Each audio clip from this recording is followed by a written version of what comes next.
Morning everybody, this is Kristoph. Currently I'm watering my garden, but I'm also putting finishing touches on my Atlatl. Told you I was going to put some finger grooves here, which I did. This whole thing here is to allow the shaft to sit level. I need to put a lanyard on it. The whole idea is to hold the spear right there. And anyway, so turns out it's actually rather easy to make an Atlatl. Basically, you need a flattish piece of wood or curved, or if you can make it flattish, then cool. Either it has a natural little knock on it, or you put one on it, and you need kind of a level landing for it. So that's what this is for.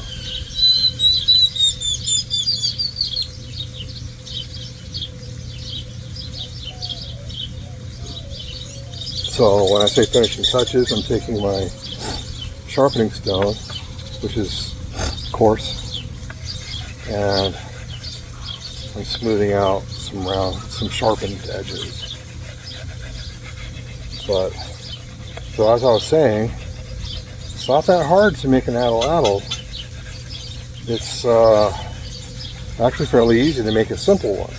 But if you want to make a complicated one, like the flat paddle with the two, it's got like two little swells on the side where you put your fingers through, or you can use like a little complicated leather cordage thong arrangement for that,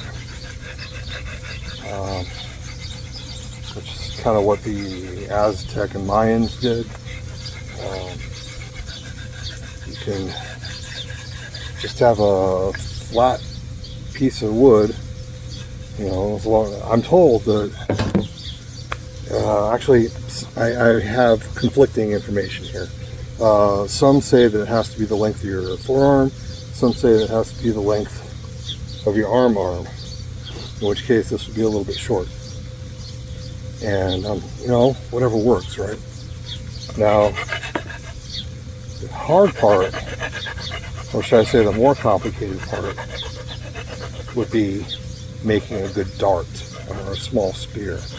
Now it's between a 1/2 inch, 3/4 inch thick. It should be homogeneous, meaning it's 1/2 inch, 3/4 inch the whole way. For just target shooting, chucking your little dart into a little dart. It's like a giant arrow.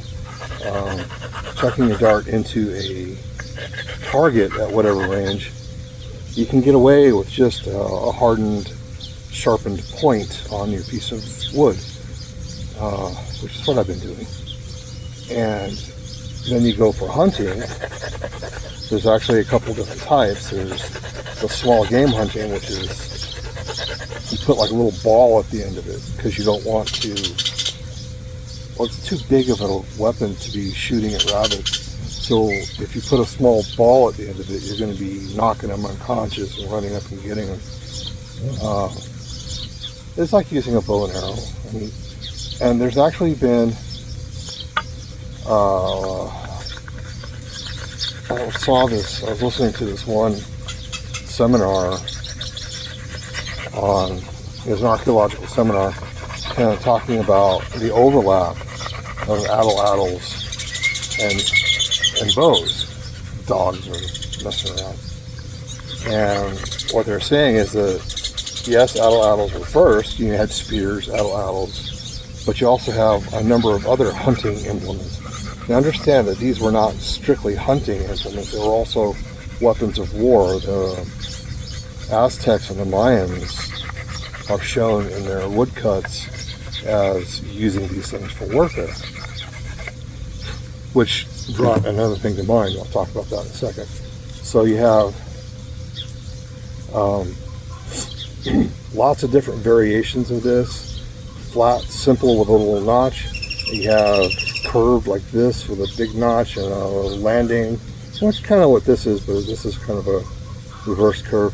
But this is also based on another type which has that reverse curve, and a landing, and a knock. I'm going to drill a hole here and put a lanyard on there. But, where was I going with this? Oh yeah. So these things are seen right alongside bows and arrows. And these were first, obviously. So you have, you know, a number of generations that devoted their entire knowledge of projectile weapons to this, from the time they were itty bitty to the time, you know, they were grown up and no longer hunting or fighting, as it were. So generations used the Atlatl. You know, maybe you could say thousands of years, the Atlatl was the weapon of choice, the hunting implement of choice. That and bigger spears. And then you have someone said, hey, let's try this other thing. And then you have, just like today, where you have someone, you know, say, I've been using a 30-30 all my life. I don't need no 300 Winchester short Magnum. It's like, yeah, okay, but try this, Grandpa. It's like, wow, that really shoots flat. You know, one works well with the other, I suppose. Anyhow, the idea is that it took a little while for bows to overtake Atlatls with regard to being the primary weapon of choice. And I think, and I actually saw a couple of guys doing this. One guy had a bow, one guy had an Atlatl, and they were shooting targets about, you know, 50 yards down the way. And they were both accurate. They were just as fast as the other. One guy got off like, you know, 14 shots, and the other got off like 14.8 shots within a minute or something, or a couple minutes. And so the idea is that they are actually fairly even with regard to speed, accuracy, and efficacy. But in fact, you can take down large game with a bow. You can take down large game with an Atlatl. You can go fishing with a bow. You can go fishing with an Atlatl. There are people doing it today, amazing as it may seem. And I'm putting so much time and effort into this one because, you know, I hope to go fishing with it someday. The idea being that with this new setup here,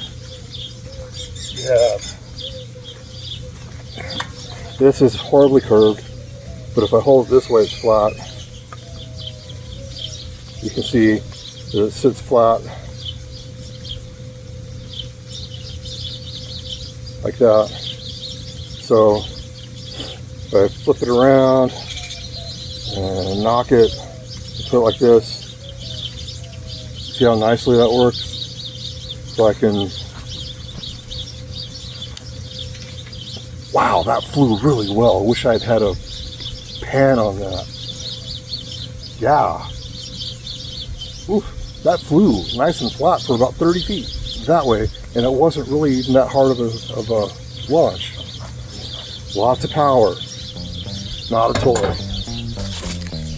That being said, I'm going to let you guys go. See you next time.